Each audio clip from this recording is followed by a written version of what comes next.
Hello out there, YouTube. What's going on, guys? It's D-Dun here, the most chill COD player, bringing you another chill commentary over some Black Ops 2.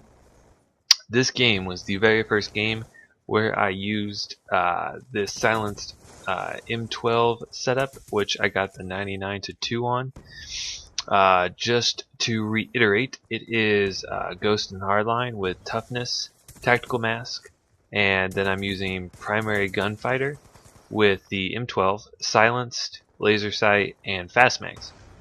Not really too much to go into the setup, using Lodestar, K9, and Swarm, and I ended up going 91-5. And when I was first trying this setup, I was just like, holy shit, like this thing is a fucking monster.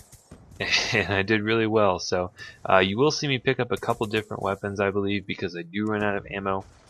And you will see me playing very defensive at one point, just actually outside this building and inside this building, because I know I'm getting close to my streaks and I'm using a weapon that has almost no range. So please forgive me. I promise I was not intentionally camping. It's just when you have a weapon like this, you have to play it smart. And that's the bottom line. So anyway, I have something very important I want to talk about. This will not be a Call of Duty commentary. This will be a personal commentary, because I do want to try and mix it up and do more of those, and so here you guys go. Today's topic is Saturday. Why am I going to talk about Saturday? Because Saturday I'm getting married. Yes, I know I've talked about this for a long time. We were supposed to get married last September, and about 3 months after our engagement, we found out that we were pregnant. So we decided to push back the wedding because for Melissa, the wifey, you know, having a wedding while being pregnant and going to a reception and wearing a dress and all that while being pregnant is not fun. So we pushed the wedding back. It is this Saturday. It's at a kind of like rustic lodge place. I don't know where you guys all live, but if you live in a place that has a Bass Pro owns this, so it is kind of country, but it is also very nice, and they do take care of a lot of stuff. We have the entire bottom floor of a conference center, and then the actual wedding ceremony will be outside on a lawn overlooking a giant lake. So I imagine, and it's going to be right at sunset, so it's going to be really pretty. Hopefully everyone will enjoy it. And then of course the reception, the fun, and then the honeymoon, which besides the personal part, let me tell you guys this, that I will be on the honeymoon for about a week. I will not be getting back until next Friday. Not tomorrow, but next Friday. So do not expect a commentary or a video from me until probably Saturday. I'm sorry that you guys are going to have to wait, especially dropping the 100 plus, the 99, now this 91. You know, my gameplays are getting drastically better. But unfortunately, you know, life takes precedence. Well, I guess I shouldn't say unfortunately, just life takes precedence, and especially an event as big as this in my life will always take precedence over YouTube.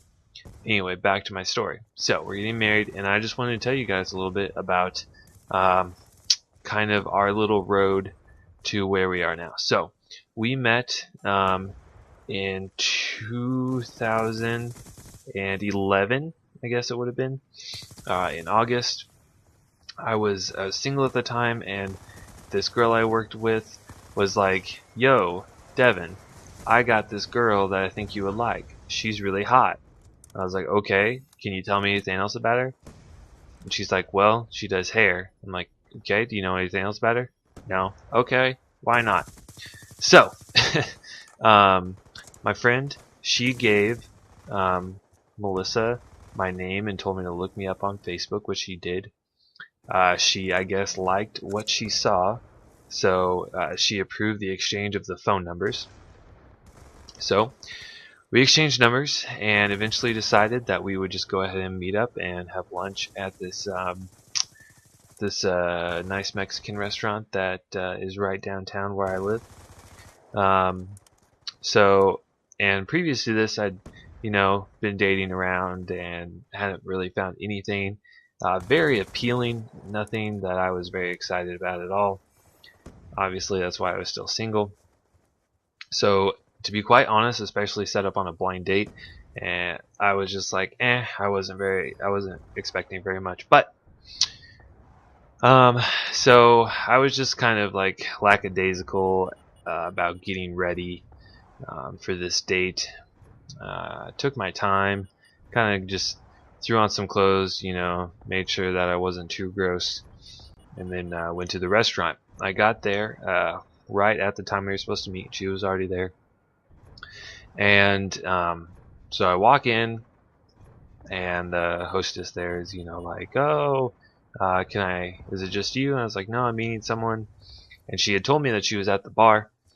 And so I kind of scanned the bar, and all I see is fucking old man River, having his midday beer, because he's a 90-year-old alcoholic. And I was like, well, I don't think that's my date. Keep in mind, I had only seen like a couple Facebook pictures of her, so I wasn't, I didn't recognize her immediately. And then I look over and I see her at the end of the bar, and I was just like, holy shit, that chick is hot. I wish she was my fucking date. And then it dawned on me there was no one else at the bar. Therein, she was my date. And I was like, holy shit, fuck tits McGee, that's my date. Wowzers. Wowzers. Just in case you guys don't know, my wife is sexy as hell. I would show you guys a picture, but I don't want you masturbating to the thought of my wife. So, that's not going to happen. Let me just promise you, she's the sexiest woman you will probably ever see. And anyway, so let's see. So we sit down, and I had the best intro line ever. I said, come up to her, and I'm like, wow, you look great. And she looks at me, and she's like, no, I already have a drink. I was like, okay. You look great. Confused. Just probably the perfect start to a date. But we sat there, we had drinks for like an hour or so. Right here I choked the 100 plus, see that guy start to shoot and die, and that would have been my Lone Star. Moving back to the story. We sat down, we had some drinks, talked for an hour, had some lunch, talked for about another hour.